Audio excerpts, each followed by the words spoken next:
निर्मल TT की online classes में मैं रेणु गुप्ता आपका स्वागत करती हूँ। आज हिंदी शिक्षण के अंतर्गत लेकर उपस्थित हैं हम भाषा का महत्व। देखिए, इससे पहले की क्लास में हमने अध्ययन किया था भाषा के स्वरूप के विषय में, विस्तृत रूप से चर्चा की थी। भाषा के 9 स्वरूप व्यवहारिक दृष्टि से मैंने आपके सामने प्रस्तुत किए थे, जिसमें हमने सभी प्रकार की भाषाओं का अध्ययन कर लिया था। यानी हमें स्पष्ट स्पेशलाइजेशन हो गया था, स्पष्ट विश्लेषण हमने कर लिया था कि कौन सी मातृभाषा कही जाती है, किसको मूल भाषा। कई बार हमारे माइंड में ये डाउट रहता है कि कौन सी राष्ट्रभाषा होती है, कौन सी राजभाषा होती है, कौन सी अंतर्राष्ट्रीय भाषा होती है, कौन सी विदेशी भाषा होती है। तो इन सब के अलग अलग स्वरूप को हमने जान लिया कि कौन सी मातृभाषा होती है, किसको मूल भाषा कहा जाता है, किसको सांस्कृतिक भाषा कहा जाता है, किसको विदेशी भाषा कहा जाता है, किसको अंतर्राष्ट्रीय भाषा, राष्ट्रीय भाषा, उपभाषा। इस प्रकार हमने इसके विस्तृत स्वरूप का अध्ययन किया था भाषा के का, और इस प्रयोग के आधार पर भी हमने इसका वर्गीकरण कर लिया था कि लिखित और मौखिक रूप में हम इसे जानते हैं। प्रयोग के आधार पर व्यक्ति 2 ही तरीके से, और तीसरा जो स्वरूप है इसका कि सांकेतिक रूप में भाषा का प्रयोग करना। तो सांकेतिक रूप इतना प्रचलित नहीं है, किसी मजबूरी वश ही व्यक्ति संकेतों का प्रयोग करता है, लेकिन सांकेतिक रूप इसका एक मानक स्वरूप नहीं है। अब बात करते हैं हम यहाँ पर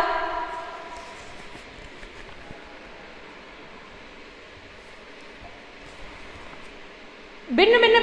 मैंने आपको भाषा के स्वरूप के विषय में बता दिया, भाषा की परिभाषाएं भी आपको बताई मैंने। तो भाषा की परिभाषाएं अलग अलग शिक्षाविदों ने अलग अलग प्रकार से दी हैं, जिसमें अगर हम देखें तो दंडी के अनुसार हम देख सकते हैं आचार्य अनुभूतियों का मूर्त रूप भाषा है।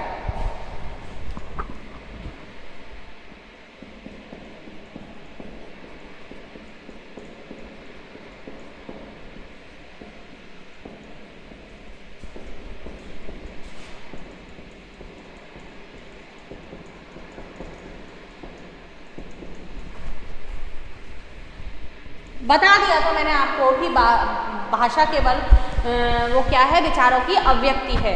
तो जो व्यक्ति अनुभव करता है, जो उसे अनुभूत होता है, उसको मूर्त रूप देना ही, उसे बोल देना ही, उसे शब्दों में व्यक्त कर देना ही क्या है, भाषा है। भाषा ध्वन्यात्मक संकेत के रूप में कार्य करती है। तो एक तरह से हम कह सकते हैं कि अनुभूतियों का जो मूर्त रूप है वही भाषा है। भाषा वह साधन तथा माध्यम है जिसके द्वारा मनुष्य अपने भावों, विचारों इत्यादि को व्यक्त करता है। लिख लेना इनको कि भाषा वह साधन तथा माध्यम है जिसके द्वारा व्यक्ति अपने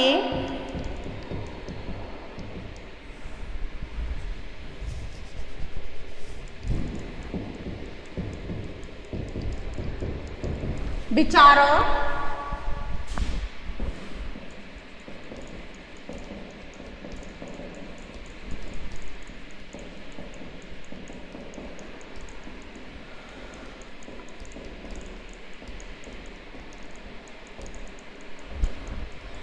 भाषा वह साधन तथा माध्यम है जिसके द्वारा व्यक्ति अपने भावों, विचारों आदि को अभिव्यक्त करता है। यानी कि आप जो कुछ सोचते हो, समझते हो, जिस दूसरे व्यक्ति के विचारों को आप अपनाना चाहते हो, तो उसके लिए किसकी आवश्यकता पड़ेगी, आपको भाषा की आवश्यकता पड़ेगी। भाषा के अभाव में आप अपने विचारों को ना तो किसी को बता सकते हो और ना ही किसी दूसरे के विचारों को आप ग्रहण कर सकते हो। आप किसी की भावनाओं को भी नहीं समझ सकते और ना ही जिस भाव से आप बोलना चाहते हो, मतलब आप कुछ भी करोगे तो उसके लिए आपको भाषा की ज़रूरत पड़ती है। हाँ, इस व्यक्तिकरण में या इस अव्यक्तिकरण में आपकी का रूप जो है भाषा का वह भिन्न हो सकता है। लिखित भाषा में आप व्यक्त करते हो या मौखिक में व्यक्त करते हो या सांकेतिक में व्यक्त करते हो।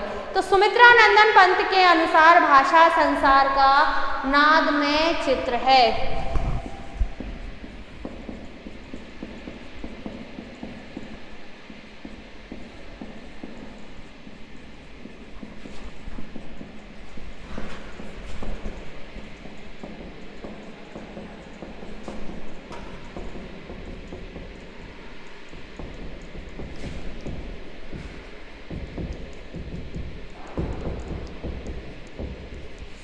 भाषा संसार का नाद में चित्र है, ध्वनि में स्वरूप है।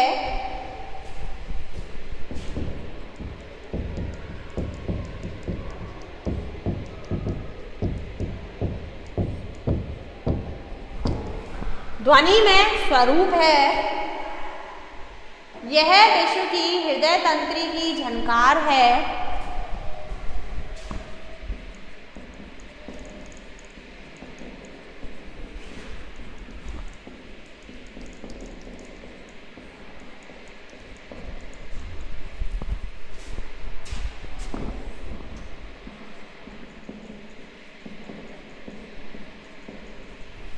यह विश्व की हृदय तंत्री की झनकार है, जिसके स्वर में अभिव्यक्ति होती है।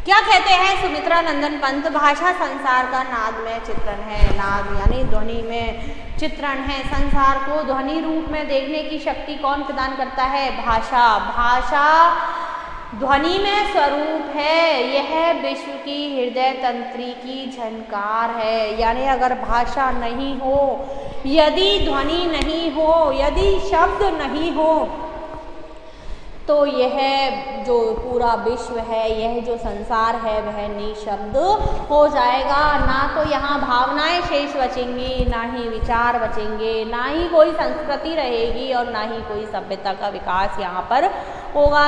मूक चीज यानी निर्जीव प्राणी की तरह यहाँ पर प्राणी जीवन विचरण करेगा। अगर हम इस संसार को चलना है, इस संसार को गतिमान बनाना है, इस संसार को रंगीन बनाना है, इस संसार में दुख सुख की अगर अनुभूति करनी है दुख सुख की यदि अनुभूति होती है तो वह क्या है, किसके माध्यम से होती है? वह भाषा के माध्यम से ही होती है। तो सुमित्रा नंदन पंत ने बहुत अच्छी परिभाषा दी है। अब हम करें बात पाश्चात्य विद्वानों की, तो क्रोचे के अनुसार भाषा अभिव्यक्ति की दृष्टि से उच्चरित और सीमित ध्वनियों का संगठन है।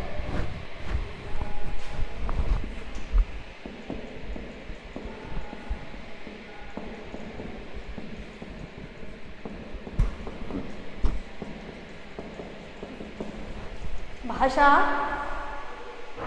अभिव्यक्ति की दृष्टि से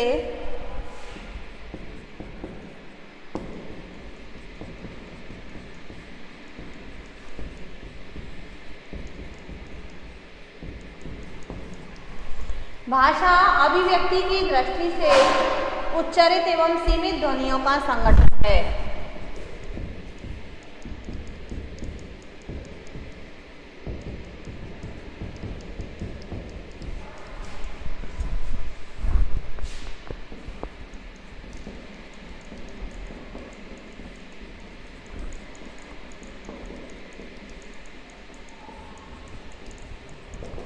वही बात है, भाषा अभिव्यक्ति की दृष्टि से उच्चरित और सीमित ध्वनियों का संगठन है। यानी कि आप अपने विचारों को अभिव्यक्त करना चाहते हैं तो आपको ध्वनि संकेतों की आवश्यकता जरूर से जरूर ही पड़ेगी।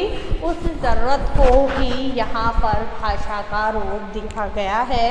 अब देखते हैं हम भोलानाथ तिवारी के अनुसार भाषा सुनिश्चित प्रयत्न के फलस्वरूप मनुष्य के मुख या वाणी से निसृत वह सार्थक ध्वनि समष्टि है जिसका विश्लेषण व अध्ययन किया जाता है। यही चीज़ है कि ध्वनि संकेतों को भाषा का नाम दे दिया गया है।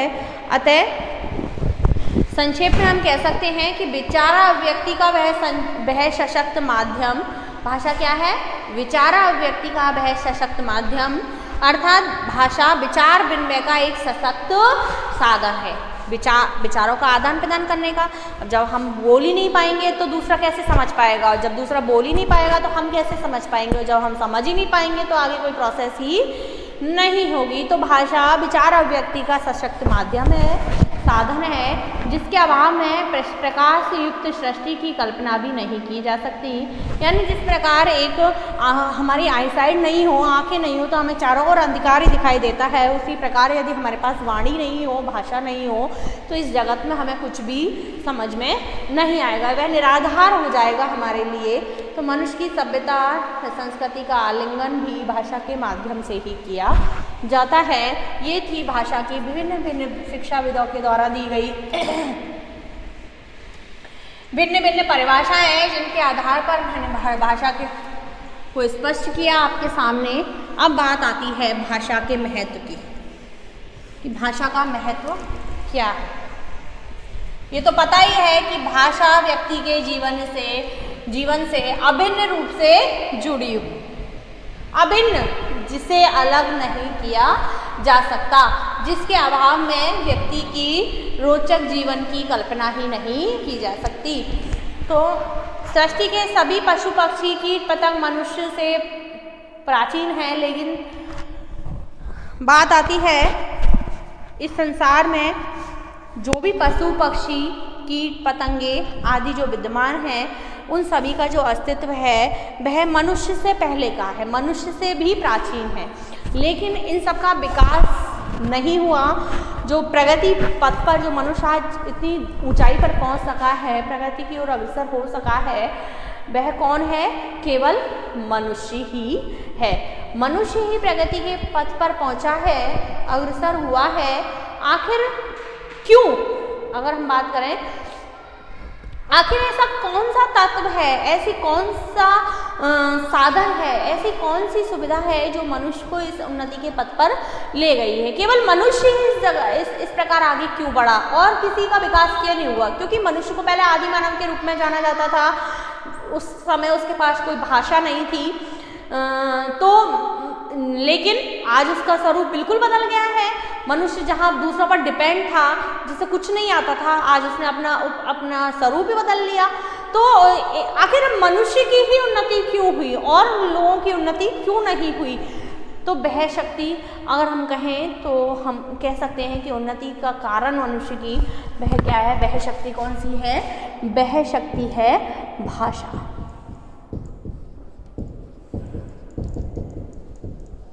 एक शक्ति के रूप में मनुष्य ने भाषा को प्रयोग किया है, अपने विकास का एक साधन बनाया है मनुष्य ने भाषा को। अगर हम ये कहें कि भाषा को मनुष्य ने यूज किया है, तो इसमें कोई दो राय नहीं है। उसने अपनी उन्नति के लिए इसका प्रयोग किया है भाषा का, और भाषा ने ही मनुष्य को उसकी पहचान दिलाई है। भाषा ने ही मनुष्य के अंदर संवेग डाले हैं। भाषा ही मनुष्य के अंदर सहानुभूति, संवेदनशीलता, दयालुता, क्षमा जैसे गुणों का विकास करती आई है। भाषा के कारण ही, शब्दों के कारण ही। आप देख लीजिए, जैसे कोई युद्ध होने, जैसे प्राचीन कालीन युद्ध होते थे, तो वहाँ पर हमारे जो साहित्य है उसमें कवियों की रचनाएं हमारे सामने आती हैं। तो कई कविताएं ऐसी हैं उनकी जो ओजपूर्ण हैं, जिनको सुनते ही हमारे रोंगटे खड़े हो जाते हैं। जैसे अब आज़ादी के समय के भी कई ऐसे देशभक्ति गीत हैं जिनको आज भी गाया जाता है, तो वही उत्साह, वही उल्लास। जबकि आज हम आज़ाद हैं, आज लड़ाई का कोई माहौल नहीं है, कोई ऐसा वातावरण नहीं है, कोई लड़ाई नहीं छिड़ी हुई है, आपस में द्वंद्व नहीं है, फिर भी उन गीतों को सुनकर हमारे अंदर हमारा जो खून है वह उबाल लेता है, उत्साह आ जाता है, उमंग सी दौड़ जाती है, और ऐसा मन करता है कि हम इन्हें गाते जाएं, हम देश के लिए कुछ कर जाएं। वो क्या? कोई शक्ति नहीं, कोई भौतिक स्वरूप नहीं, केवल और केवल क्या है? वह शब्द, वह भाषा हमारे अंदर ऊर्जा का संचार करती है। तो भाषा वह दैवी शक्ति है जो मनुष्य को आगे पहुंचाती है, समय अनुसार मनुष्य को कार्य करने के लिए प्रेरित करती है। कई शब्द ऐसे हैं जो हम कहते हैं अरे चुभ गए मेरे तो उसके शब्द, वो शब्द चुभने वाले थे, उन्होंने आपके अंदर परिवर्तन किया, इसलिए वो शब्द ताकतवर थे, इसलिए उन शब्दों का महत्व है। आपके जीवन में। वह कोई तत्व नहीं जो आपके अंदर कोई संचार नहीं करता है, उसका कोई अपने आप में कोई अस्तित्व नहीं है। तो इस तरह से अगर हम कहें तो मनुष्य ने इस शक्ति का प्रयोग किया है। यूँ तो संसार के समस्त प्राणियों के पास भी अपनी अपनी भाषाएं हैं, लेकिन जैसे हम कहें कि भाई पशुओं की भी अपनी भाषा होती है, पक्षियों की अपनी भाषा होती है, जानवरों की अपनी भाषा होती है, कीट पतंगों की अपनी भाषा होती है, यहाँ तक हम कहें कि हवा का शब्द स्वर भी अलग अलग होता है। कभी भड़ाभड़ हवा बहती, तूफान जिसे हम नाम दे देते हैं, कोई रमणीय मनोरम हवा चलती है। तो इनकी अपनी अपनी भाषाएं हैं, लेकिन जो विचार प्रधान भाषा है वह किसके पास है?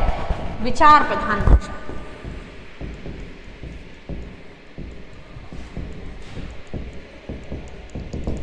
वह किसके पास है? केवल मनुष्य के पास।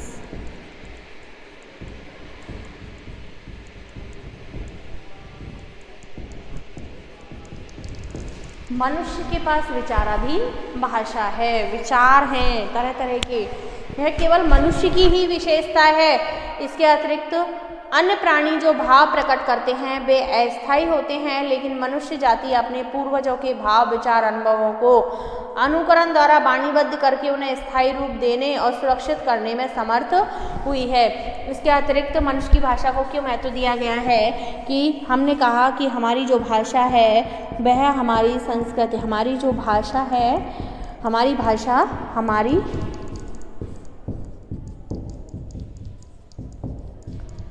संस्कृति सभ्यता की संरक्षिका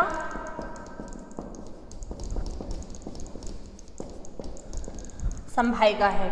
तो देखिए जो हमारी भाषा है, मनुष्य यूँ तो सभी प्राणी अपनी अपनी भाषा का प्रयोग करते हैं, लेकिन अन्य प्राणियों की भाषा है वह कैसी है? अस्थायी है।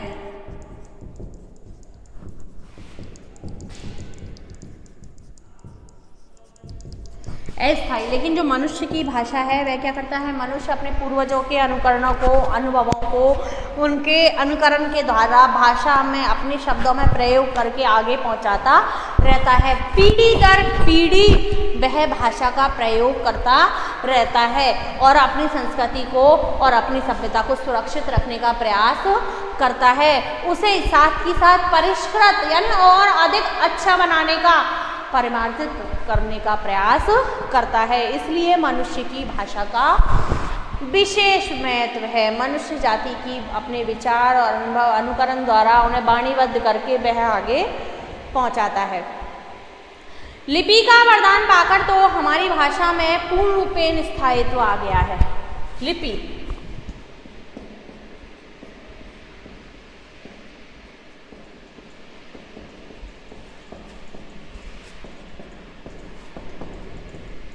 लिपि का वरदान पाकर तो हमारी भाषा में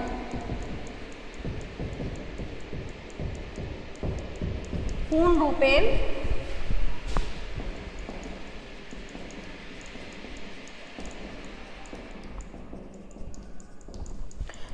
स्थायित्व आ गया है। जो लिपि हमारी भाषा को दी गई है, जैसे हम कहें हिंदी को हमारी को देवनागरी लिपि दी गई है, तो वह उसका मानक रूप है।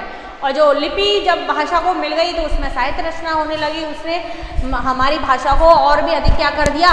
स्थायी बना दिया। हम एक पीढ़ी से दूसरी पीढ़ी में ज्ञान को बांटने के लिए, एक पीढ़ी को दूसरी पीढ़ी के संस्कृति से अवगत कराने के लिए हम उस लिखित भाषा का ही प्रयोग कर रहे हैं। तो लिपि को हमारी भाषा के लिए क्या माना गया है? वरदान स्वरूप माना गया है कि हाँ, आपने हमारी भाषा को स्थायी रूप प्रदान कर दिया है।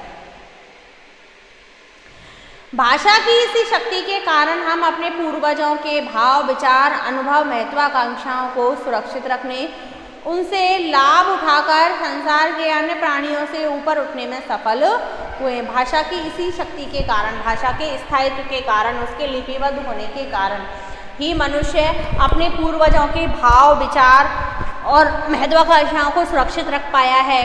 आज हम देखते हैं कि हमारी जो वैदिक संस्कृति थी उसमें जो हमारे धार्मिक ग्रंथ हमें उपलब्ध हुए हैं, वहाँ से जो धार्मिक ग्रंथ हमें प्राप्त हुए हैं उनसे हमें अपनी संस्कृति सभ्यता का पता चलता है। कि हमारे जो सभ्यता थी, हमारे पूर्वज कैसे रहा करते थे, कैसे जो इतिहास है उसके विषय में हम जो रचनाएं प्राप्त हुई हैं, जो शिलालेख अभिलेख हमें मिले हैं, उनसे हमें पता चलता है कि हमारे पूर्वजों ने कितना संघर्ष किया था मुग़ल काल में। फिर दूसरी बात, जो 1857 की क्रांति हुई, ये ऐसा हमने देखा नहीं है आँखों से, लेकिन हमें प्राप्त हुआ है हमारे पूर्वजों के द्वारा। हमने उनके आज हम बात करें अपने देश की सुरक्षा की, अभी मैं बात कर रही थी आपसे कि कुछ ऐसे देशभक्ति गीत हैं जिनको सुनकर ही हमारा जो खून है वह उबल जाता है, या हमारे अंदर एक ऊर्जा का संचार हो जाता है, उत्साह का संचार हो जाता है। तो आज जो हमारे जो सैनिक खड़े हुए हैं सेना में, जो सीमाओं पर खड़े हुए हैं, वे भी किसी भावना से, इन्हीं हमारी पूर्वजों की भावनाओं को, कि जिस देश की रक्षा के लिए हमारे पूर्वजों ने प्राण न्यौछावर कर दिए, जिस देश के लिए इतने शहीद हो गए, उस देश की रक्षा आज हम अपने पैरों पर खड़े होकर हमें करनी चाहिए। ये शक्ति कहाँ से मिली है उन्हें? वही हमारे भाषा के माध्यम से, जो ग्रंथ हमें मिले हैं, जो इतिहास हमें मिला है, उसी के आधार पर हमारे अंदर ऊर्जा का संचार होता है। उसी के आधार पर आज हमारे देश को एक बनाए हुए, वही दृष्टिकोण लोगों का एक बनाए हुए हैं, वही हमें अंतर्राष्ट्रीय लेवल पर पहचान दिलाए हुए है कि वास्तव में देश के लिए मर मिटने की भावना हमारे सैनिकों में, हमारे लोगों में आज भी विद्यमान है। तो वही संस्कृति आज हमारी चली आ रही है, और इसी कारण हम अन्य प्राणियों से ऊपर उठने में सफल हुए हैं। भाषा का विचार से अटूट संबंध होता है।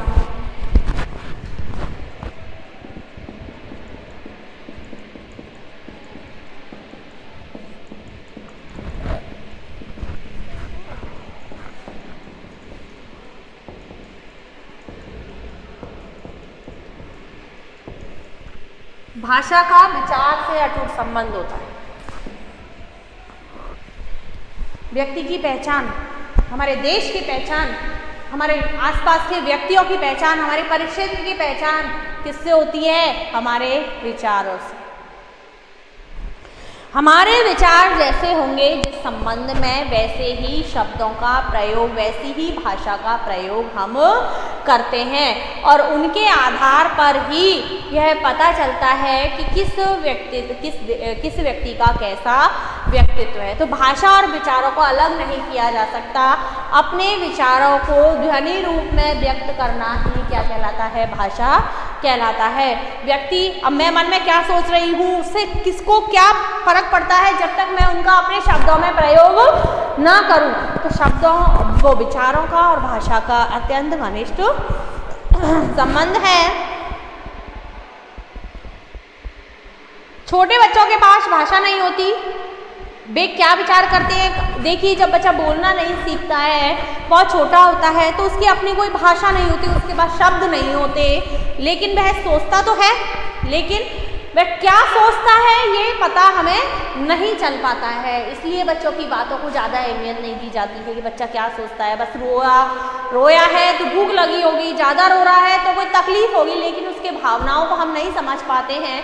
एक माँ के साथ उसका ऐसा कनेक्शन होता है कि वह समझ जाती हैं, लेकिन कोई दूसरा व्यक्ति उसको नहीं समझ पाता कि वास्तव में बच्चे को क्या फील हो रहा है। तो उस समय उसके विचारों से हम अवगत नहीं हो पाते हैं। वह क्या विचार करते हैं कहा नहीं जा सकता। स्पष्ट विचारों के लिए, विचारों की अभिव्यक्ति के लिए क्या आवश्यक है? भाषा आवश्यक है। जब वह बोलना सीखता है तो वह जिद करके कहता है कि मुझे ये प्रॉब्लम है, और हम उसके दर्द को समझ पाते हैं। जब तक आप कहोगे नहीं, तब तक आपके भावों से कोई परिचित नहीं होगा। स्पष्ट विचारों के लिए भाषा की अनिवार्यता होती है। विचारों से ही ध्वनियाँ उद्भूत होती हैं, और विचार ध्वनियों से, यानी दोनों एक दूसरे से पूरक हैं। विचारों से ही ध्वनियाँ आती हैं, और ध्वनियों से ही विचार उत्पन्न होते हैं। मनुष्य के अतिरिक्त अन्य प्राणियों के पास यह भाषा नहीं है, इसी कारण ये विचार नहीं कर सके, और विचार के अभाव में विचारे जहाँ के तहाँ पड़े हैं। केवल मनुष्य के पास ये ध्वनियाँ हैं। इस कारण जो विकास हुआ है वह किसका हुआ है? मनुष्य का हुआ है। मनुष्य रूप में मनुष्य आगे बढ़ा है। आज का ज्ञान विज्ञान, नाना प्रकार के आविष्कार, विचार प्रक्रिया के विचार आया, यानी आवश्यकता आविष्कार की जर्नी है। विचार आया कि मुझे करंट का उदाहरण ले लें कि भाई महामारी फैली है, स्कूल कॉलेज बंद करवा दिए हैं गवर्नमेंट ने, अब बंद कर दिए तो शिक्षा भी ठप हो गई, शिक्षा ठप हो गई तो भाई दूसरा ऑप्शन आया है, हम कहें विचार आया कि बच्चों को स्टडी तो कराना ज़रूरी है, तो कैसे स्टडी कराई जाए कि ये ऑनलाइन क्लास के माध्यम से बच्चों को स्टडी कराई जाए। तो ये विचार आया, विचारों ने क्या दिया, परिणाम ही दिया। तो भिन्न प्रकार के जो आविष्कार हो रहे हैं, जो मनुष्य चांद तक पहुंच चुका है, जो आविष्कार हो रहे हैं, जो सुख सुविधाओं का विकास हो रहा है, पहले जहां पहिए का आविष्कार नहीं हुआ था, पहिए के आविष्कार के बाद भी जहां हमें काफ़ी मतलब टाइम लगता था एक जगह से दूसरी जगह पहुंचने में, वहाँ अब कुछ ही घंटों में हम देश विदेश की यात्रा कराते हैं, देश विदेश पहुंच जाते हैं। दूसरी बात कि हमें कोई समय नहीं लगता और टेक्नोलॉजी इतनी डेवलप हो गई है कि विचारों के माध्यम से हमें किसी से फ़ोन पर बात करने की आवश्यकता नहीं है, इंटरनेट के माध्यम से हम एक मैसेज के द्वारा उसे अपने विचारों से अवगत करा देते हैं। तो ये नाना प्रकार की जो टेक्नोलॉजी है वह भी विचारों का ही प्रतिफल है। मनुष्य के जैसे विचार होंगे वैसा ही उसका परिणाम सामने आएगा, उसकी जैसी भाषा होगी उसका ही प्रयोग वह करेगा। मनुष्य ने अपने पूर्वज के भाव विचार महत्वाकांक्षाओं को भाषा के माध्यम से प्राप्त किया, अपने भाव विचार महत्वाकांक्षाओं को जोड़ा और उसे अगली पीढ़ी के हाथों सौंप दिया। यानी कि हम कहें कि प्राचीन युग अब नहीं है और अब का युग कल नहीं होगा। प्राचीन कालीन जो रीति रिवाज परंपराएं थी वह सुरक्षित जरूर है, वह हमारे लिए आदर्श जरूर है, लेकिन उनमें हमने अपने अनुसार वर्तमान परिप्रेक्ष्य के अनुसार क्या कर दिया, नए विचार नए भावों का समावेश कर दिया। जिस प्रकार पूर्वजों ने हमें सौंपा था हमने उसमें परिवर्तन करके अगले आने वाली पीढ़ी को सौंप दिया, उसे परिष्कृत करके। यानी कि हमारा विकास ही हुआ है, हमारी अवनति नहीं हुई है, हम विकसित ही हुए हैं। हमारी जो नई पीढ़ी है उसको हमारे विचारों के माध्यम से, हमारी भाषा के माध्यम से नए ज्ञान की प्राप्ति हुई है। इस प्रकार विचारों में परिमार्जन परिवर्तन परिवर्धन होता रहता है। इस प्रकार